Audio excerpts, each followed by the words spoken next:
इड़ा सर्ग के चौथे पद में प्रसाद जी ने मनु को ये विचार करते हुए वर्णित किया है कि अब उनके जीवन में आशा की एक भी किरण बाकी नहीं है। प्रकृति और भाग्य भी मानो अब उनके अकेलेपन का मजाक उड़ाने लगे हैं। हर कदम पर असफलता का सामना करना पड़ रहा है। प्रसाद जी लिखते हैं, इस दुखमय जीवन का प्रकाश नभनील लता की डालों में उलझा अपने सुख से हताश।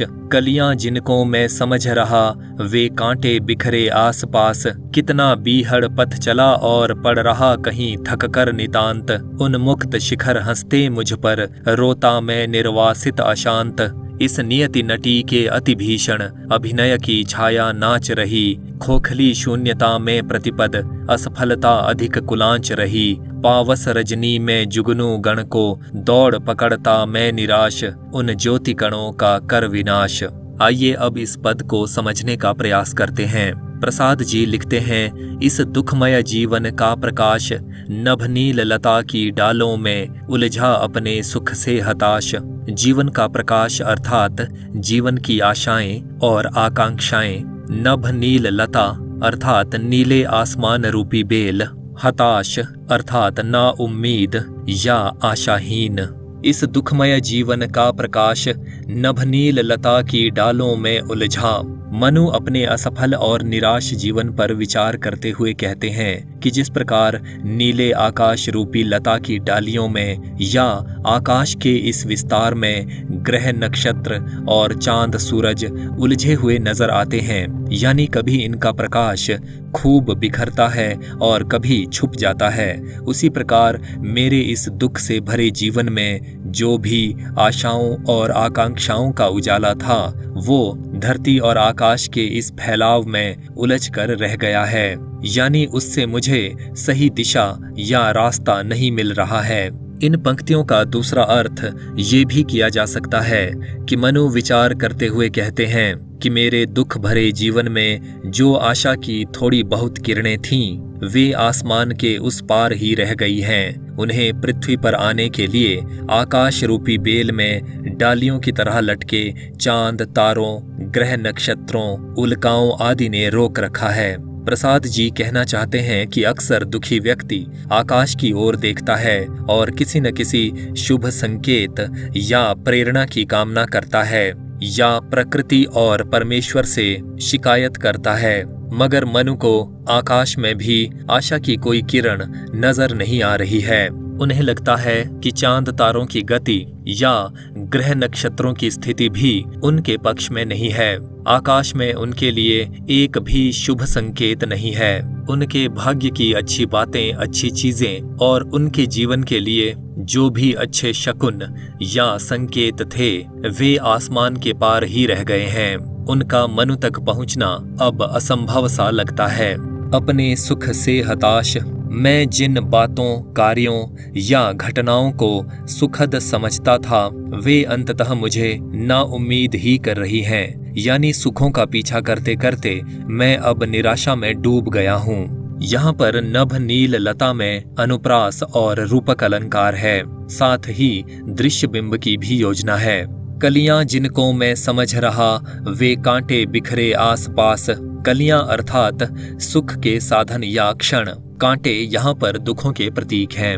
मनु कहते हैं कि मैं जिन वस्तुओं या साधनों को कलियों के समान सुंदर या सुखद समझ रहा था, वास्तव में वे कांटों की तरह दुखद और पीड़ादायक हैं, और ये कांटों जैसे दुख और पीड़ाएं ही मेरे आसपास के परिवेश में बिखरी पड़ी हैं या अनायास ही उपलब्ध हैं। यहाँ पर प्रसाद जी ने दुखी व्यक्ति का मनोवैज्ञानिक चित्रण किया है। भीतर से दुखी व्यक्ति को सुंदर और सुखद वस्तुएं भी कुरूप और पीड़ादायक महसूस होती हैं। यहाँ पर प्रसाद जी ने कलियों और कांटों का प्रतीकात्मक रूप में प्रयोग किया है। कितना बीहड़ पथ चला और पड़ रहा कहीं थक कर नितांत। उन्मुक्त शिखर हंसते मुझ पर रोता मैं निर्वासित अशांत। बीहड़ अर्थात निर्जन, सुनसान और कष्टों से भरा। नितांत अर्थात एकदम या बिल्कुल। निर्वासित अर्थात घर से निकाला गया या बहिष्कृत। कितना बीहड़ पथ चला और पड़ रहा कहीं थक कर नितांत। मनु कहते हैं कि मैं सुनसान और कष्टदायक रास्तों पर न जाने कितनी देर तक चलता रहा हूँ और कभी कभी बिल्कुल थक हार कर मैं निष्क्रिय सा पड़ा रहता हूँ। यानी सुखों की तलाश में या मनचाही मंजिल पाने के प्रयास में मुझे अंततः उदासी, अकेलापन और थकान ही मिलती रही है। उन्मुक्त शिखर हंसते मुझ पर। मुझे ऐसा महसूस होता है कि ये पर्वतों की आजाद ऊंची चोटियां भी मुझ पर हंस रही हैं या मेरी बेबसी का मजाक उड़ा रही हैं।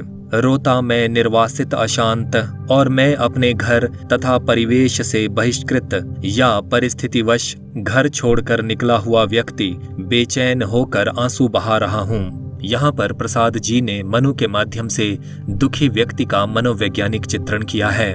दुख और बेबसी से घिरे हुए व्यक्ति को लगता है कि समाज और परिवेश में सभी उसका मजाक उड़ा रहे हैं।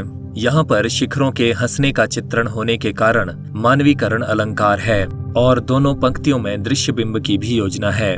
इस नियति नटी के अति भीषण अभिनय की छाया नाच रही, खोखली शून्यता में प्रतिपद असफलता अधिक कुलांच रही। नियति नटी अर्थात भाग्य रूपी नर्तकी या अदाकारा, भीषण अर्थात भयानक या डरावना, अभिनय अर्थात अदाकारी। यहाँ पर किस्मत के खेल या विभिन्न प्रकार के हाव भाव से अभिप्राय है। नाच रही अर्थात प्रभाव दिखा रही है या हर ओर व्याप्त है। खोखली शून्यता अर्थात अर्थहीन सूनापन, उजड़ा हुआ सूना संसार या स्थान। प्रतिपद अर्थात हर कदम पर। कुलांच रही अर्थात उछल कूद मचा रही है। इस नियति नटी के अति भीषण अभिनय की छाया नाच रही। मनु कहते हैं कि ये जो किस्मत रूपी अदाकारा है ये बहुत ही डरावनी अदाकारी कर रही है या इसके हाव भाव बहुत भयानक हैं। इसके डरावने कार्यों की छाया मेरे जीवन और मेरे परिवेश में हर ओर नाच रही है या हर तरफ इसका असर नजर आ रहा है। यहाँ पर नियति नटी शब्दों में अनुप्रास और रूपक अलंकार है। नियति का मानवीकरण किया गया है और साथ ही दृश्य बिंब की भी योजना है। यहाँ पर नियति का मानवीकरण किया गया है और दृश्य बिंब की भी योजना है। इस पंक्ति में प्रसाद जी ने मनु का मनोवैज्ञानिक चित्रण किया है। एक दुखी व्यक्ति अक्सर मनु की ही तरह भाग्य या संसार की नियंत्रक शक्तियों को कोसता है। खोखली शून्यता में प्रतिपद असफलता अधिक कुलांच रही।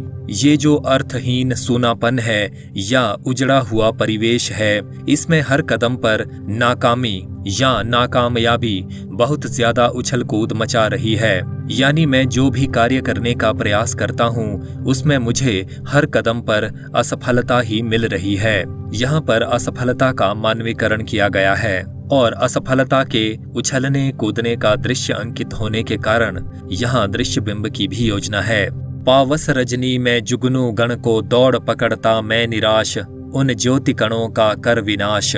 पावस रजनी अर्थात वर्षा ऋतु की रात, ये निराशा और अस्त व्यस्तता से भरे परिवेश तथा बुरी परिस्थितियों की प्रतीक है। जुगनूगण छोटी छोटी खुशियों या आशाओं के प्रतीक हैं। ज्योतिकण अर्थात प्रकाश के छोटे छोटे स्रोत, ये खुशियों या आशाओं के भी प्रतीक हैं। पावस रजनी में जुगनू गण को दौड़ पकड़ता मैं निराश।